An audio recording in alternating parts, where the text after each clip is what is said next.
At the height of their imperial glory in the mid-16th century, the Ottoman Empire was the most dominant power in the world. With their well-trained army and navy, they were able to expand their realm from northwestern Africa to the Persian Gulf. An effective administrative system allowed them to competently rule over a diverse range of peoples. But by the 18th century, the age-old theme of imperial decay had set in. The Sultans had lost their vigor in leading an empire. The janissaries had lost the discipline which had been so integral to the Ottoman rise.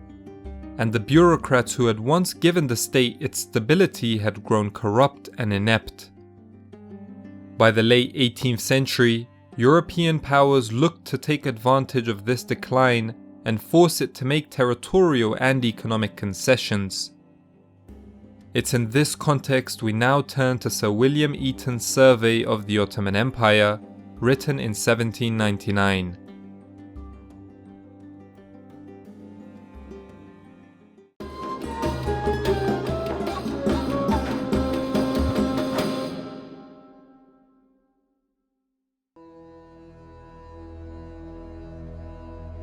It is undeniable that the power of the Turks was once formidable to their neighbours not by their numbers only, but by their military and civil institutions, far surpassing those of their opponents.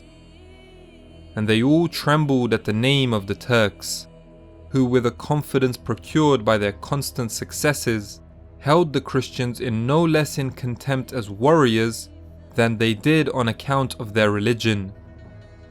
Proud and vainglorious, conquest was to them a passion, a gratification, and even a means of salvation, a sure way of immediately attaining a delicious paradise. Hence their zeal for the extension of their empire, hence their profound respect for the military profession, and their glory even in being obedient and submissive to discipline. There is no matter of internal policy which affords a wider scope for the display of abilities than finance. The revenues of the empire are diminishing, and as the exhortations of the pashas increase, and the means of satisfying them decrease in a degree alarming to the government, some great crisis cannot be very far off. When the Sultan must open the treasuries of the palace, and last of all have recourse to the sacred deposits of the mosques and the riches of the ulama, what disorder, confusion and alarm this will bring.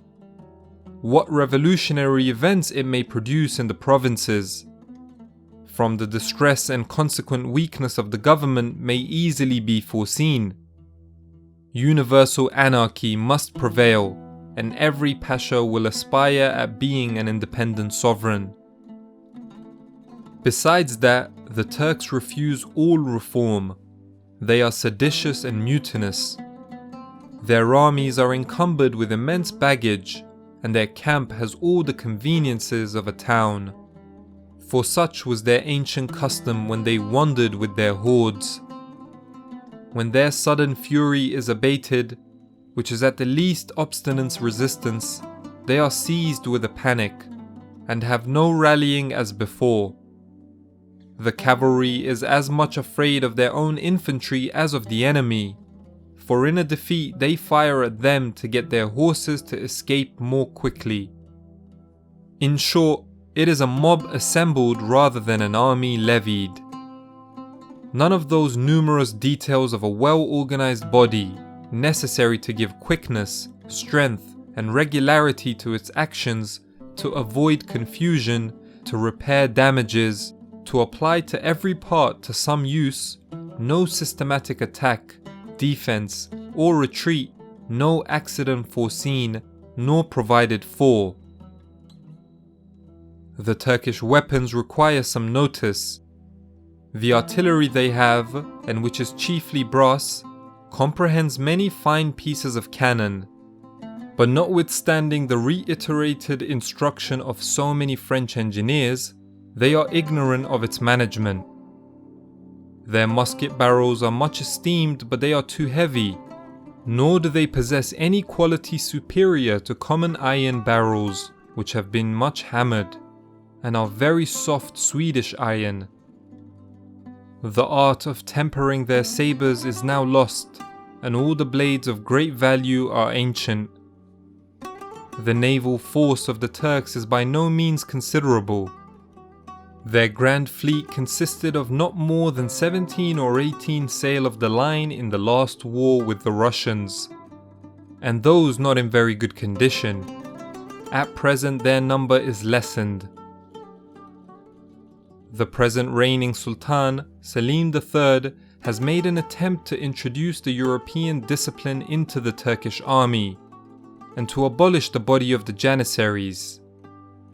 He has caused the corps to be recruited, set apart a branch of the revenue for their maintenance, and finally declared his intention of abolishing the institution of janissaries. This step, as might be expected, produced a mutiny, which was only appeased by the sultans consenting to continue their pay during their lifetimes. But he at the same time ordered that no recruits should be received into their corps. The new soldiers in their corps are taught their exercise with the musket and bayonet and a few maneuvers. When they are held to be sufficiently disciplined, they are sent to garrison the fortresses on the frontiers. Their officers are all Turks and are chosen out of those who perform their exercise the best.